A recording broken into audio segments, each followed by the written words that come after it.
Halo semuanya, selamat datang di channel yang tidak layak untuk dihina ini. Sebelum kita mulai, atur posisi santainya, seruput kopinya, dan mari kita berkhayal. Di dalam suatu tempat, Lin Tian terlihat hanya duduk diam di tempat yang kosong tanpa ada cahaya. Sejak dia masuk pun, tidak ada ujian seperti yang dikatakan oleh para leluhur 4 keluarga itu kepadanya. Layak untuk menjadi kaisar langit yang baru, ucap sebuah suara di sana. Lin Tian membuka matanya, dan memandang ke suatu tempat gelap di sana, kemudian seberkas cahaya muncul di depan Lin Tian. Melihat cahaya itu, Lin Tian tersenyum dan berdiri dari duduknya. Dia pun tahu, kalau itu adalah roh dari alam kehancuran itu sendiri. Apakah kamu sudah selesai mengujinya? Ucap Lin Tian.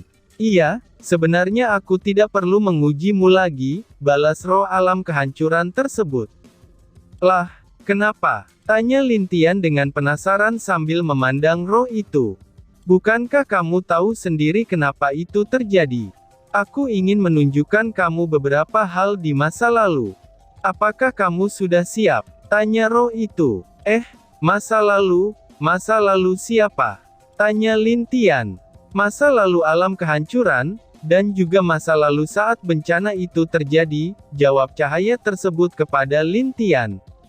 Mendengar jawaban itu, Lin Tian hanya terdiam.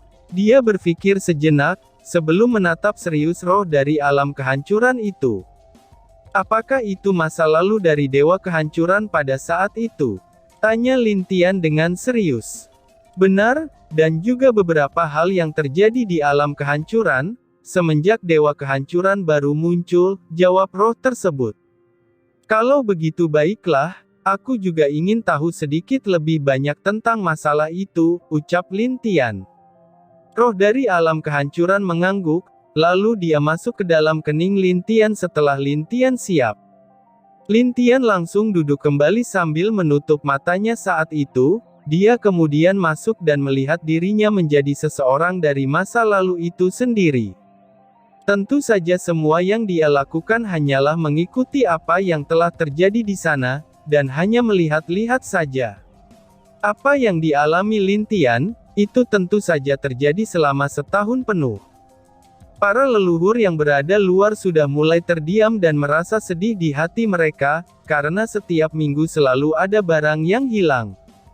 Di alam es, ada seorang wanita cantik yang sedang memandang ke arah kota dengan wajah dingin dan tenang, dan wanita itu terlihat seperti memandangi hal yang ada di sana dengan serius.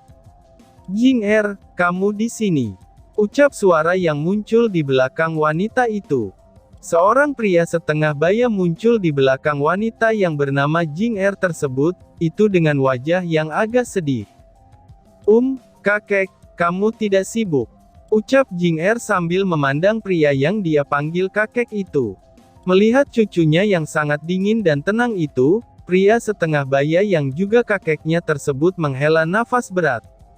Ini semua karena dirinya, dan juga anak laki-laki yang juga ayah dari wanita tersebutlah, yang membuat Jing Er menjadi seperti sekarang. "Jing Er, maafkan kakek," ucap kakek itu. "Tidak apa-apa kek, ini juga sudah keputusanku, dan itu tidak ada hubungannya dengan kakek ataupun orang tuaku," ucap Jing Er dengan tenang.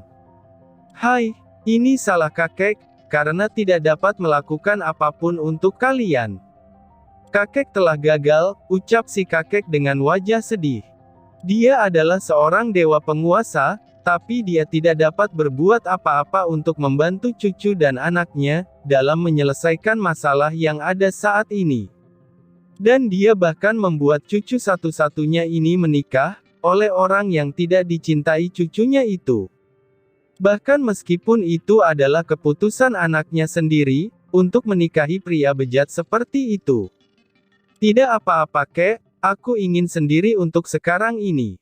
Apakah kakek bisa meninggalkanku di sini sendirian?" ucap Jing Er dengan sedikit tersenyum.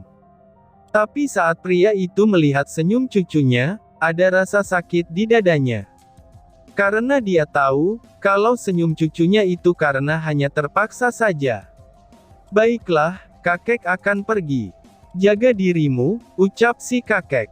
Lalu dia berbalik meninggalkan wanita itu sendiri di tempat tersebut, lalu wanita itu berbalik dan menatap ke arah jendela yang dimana itu adalah ruangan pribadinya sendiri. Andai saja bibi masih ada di sini, mungkin ayah dan aku tidak akan menjadi seperti ini, ucap wanita yang bernama Jing Er itu. Dia adalah cucu dari penguasa alam es yang bernama Mu Jing Er, dan bisa dibilang dia adalah sepupu Lin Tian sendiri. Sebenarnya semua pertunangan itu bukanlah keinginannya, dan hal tersebut terpaksa dia putuskan, karena dia tidak tahan melihat ayahnya yang sakit. Jadi karena ada kesempatan, kenapa tidak mengorbankan dirinya sendiri, untuk membantu kesembuhan ayahnya sebagai ungkapannya untuk berbakti kepada orang tua, itulah yang dipikiran Mu Jing Er. Air matanya jatuh ke lantai tempat dia berdiri. Meskipun dia adalah wanita kuat di alam dewa ilahi tingkat tinggi, tapi tetap saja dia juga seorang wanita yang lemah. Dia juga tidak ingin semua ini terjadi, tapi karena untuk ayahnya, dia rela melakukannya meskipun harus kehilangan kebahagiaannya sendiri. Di luar pintu ruangan kamar Mu Jing Er, pria yang mana adalah kakek Lin Tian itu mendesah berat. Huan, andai saja kamu ada di sini, mungkin aku dan kakakmu tidak akan kesulitan seperti ini, ucap si kakek. Yang mana, dia adalah penguasa alam es sekarang yang bernama Mu Chao. Ada sedikit kerinduan dalam matanya terhadap sosok cantik yang sangat menawan itu. Meskipun sosok itu terlihat dingin di luar, tapi dia sangat berbakti kepada dirinya. Di setiap pagi Ying Huan akan datang ke tempatnya, dan membuatkan makanan untuk dirinya sendiri. Dan dia bahkan akan mendapatkan pijatan dari Ying Huan itu. Anakku, apakah kamu di sana hidup bahagia? Dan apakah aku juga memiliki cucu di sana? Kapan kamu akan kembali? Ucap Mu Chao dengan wajah sedih. Sejak Ying Huan bereinkarnasi, itu banyak masalah yang terjadi di alam es.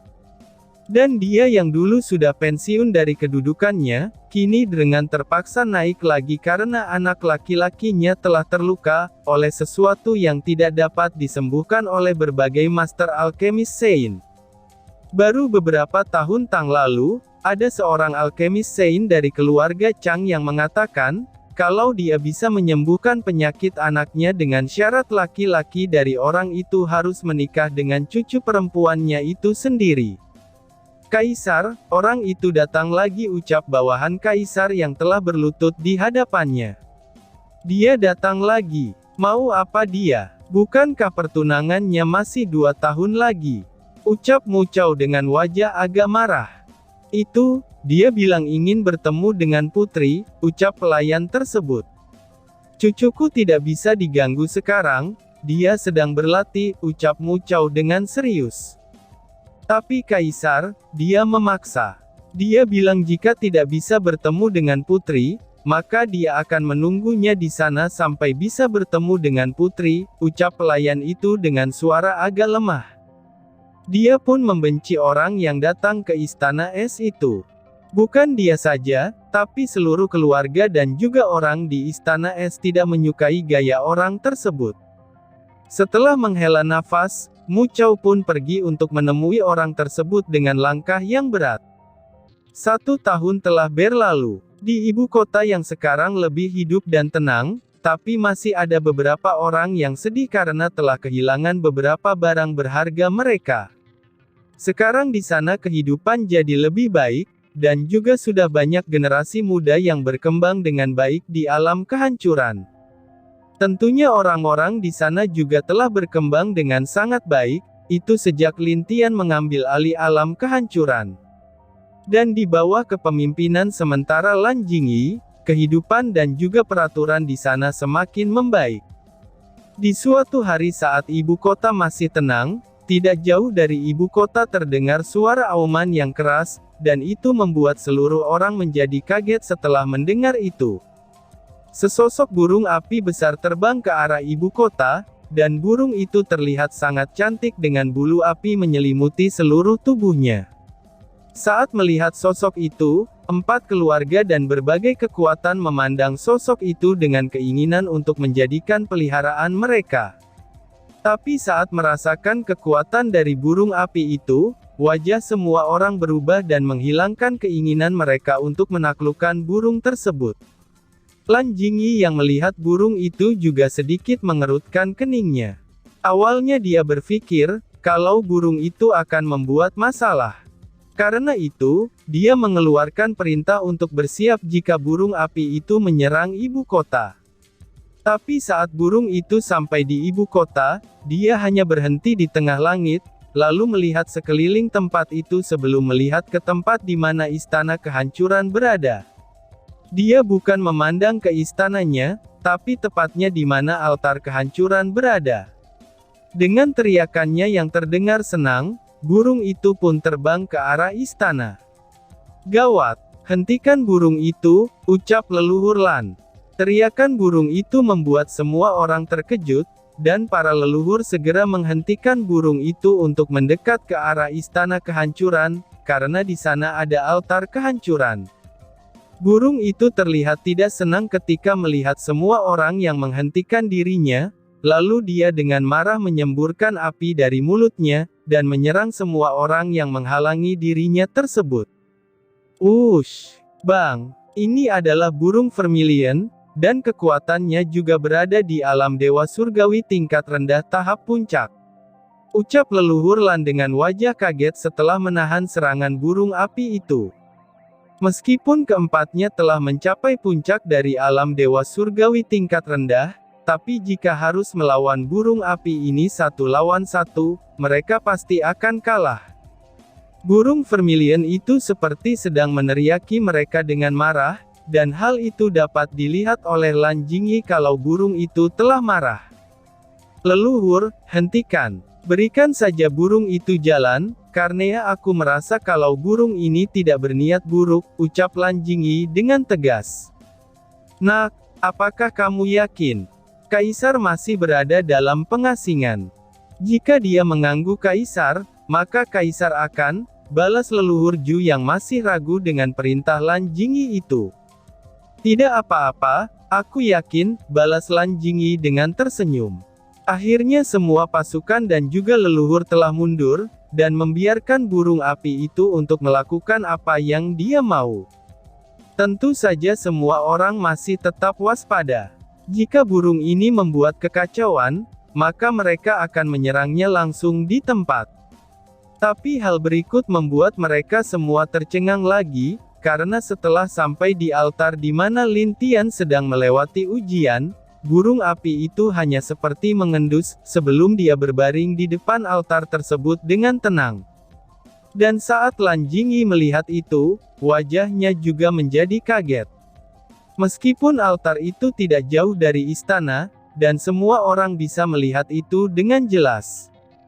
"Apa yang terjadi? Burung itu ke sini hanya untuk mencari tempat tidur di sini," ucap leluhur Yan dengan penasaran.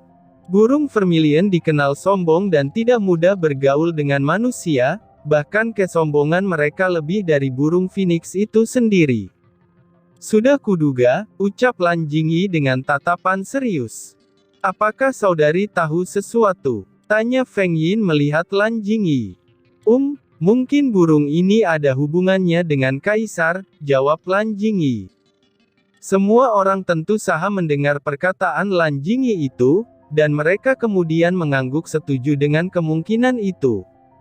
Karena jika tidak, mana mungkin burung ini mau berbaring di altar tersebut. "Kalau begitu cobalah untuk mendekat," ucap leluhur Ju dengan tersenyum. "Kalian 4 kepala keluarga pergi saja untuk melihat, apakah burung ini benar-benar melindungi altar itu," ucap leluhur Lan sambil tersenyum. "Waduh, leluhur, kamu pasti sedang bercanda," tanya kepala keluarga Lan. "Apakah kami terlihat sedang bercanda? Jika kalian membantah, hukuman keluarga berlaku terhadap kalian," ucap leluhur Lan dengan marah. "Cepat, pergi sana. Tenang saja, burung ini tidak berbahaya, ucap leluhur Ju. Mendengar itu, wajah keempat kepala keluarga terlihat sangat jelek.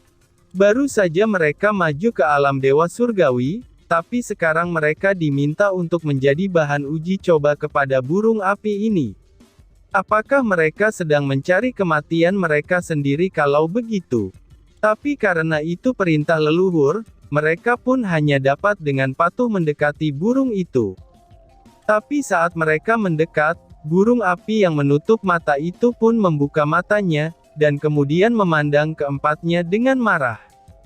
Burung api itu mengaum dengan keras, dan melemparkan 4 bola api ke arah keempat kepala keluarga. Dengan cepat mereka berlari dari sana, tapi tetap saja bola api itu mengejar mereka kemanapun mereka pergi.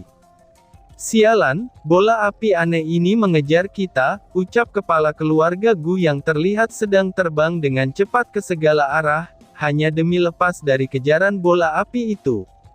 Melihat hal itu, wajah semua orang hampir jatuh. 4 kepala keluarga dikejar oleh bola api tersebut, dan itu membuat mereka hampir tertawa. Hahaha, itu benar, sekarang kita tidak usah khawatir, burung api ini mau menjaga kaisar. Itu sangat bagus, ucap leluhur Yan yang tertawa bebas, dan tidak peduli dengan 4 kepala keluarga itu. Tentu saja 3 leluhur lainnya juga mengangguk setuju, setelah melihat kalau memang benar burung itu di sini untuk menjaga altar tersebut. Dengan sedikit perasaan senang, mereka berempat pergi menghilang dari sana. Tapi Lan Jingyi yang melihat itu, dia hanya bisa tersenyum tak berdaya. Dia tahu kalau 4 leluhur itu melakukannya, itu hanya untuk sedikit menghilangkan kekesalan mereka terhadap apa yang terjadi di tempat mereka. Semuanya, mari kita bubar, ucap Lan Jingyi kepada semua pasukannya. Semua pasukan itu pun bersiap untuk kembali, dan melakukan pekerjaan mereka. Setelah sebulan burung api itu membuka matanya, dan sepertinya dia telah merasakan sesuatu. Dia pun mengepakkan sayapnya, dan terbang tinggi ke langit. Dengan terlihat senang, burung api tersebut terbang mengitari altar itu dari langit. Mendengar teriakan dari burung api tersebut, ini membuat Lan Jingyi dan juga Feng Yin yang berada di ruangan sedang membahas beberapa hal, mereka segera keluar dengan cepat. Bang! Suara keras terdengar dari arah altar itu, dan langit alam kehancuran pun yang tadinya mulai gelap, tiba-tiba menjadi cerah kembali. Perlahan-lahan di atas altar, sesosok pria muda keluar dengan wajah tenang, dan kemudian maju dengan langkah yang mantap. Dan tiba-tiba saja bersambung. Sekian dan terima kasih banyak.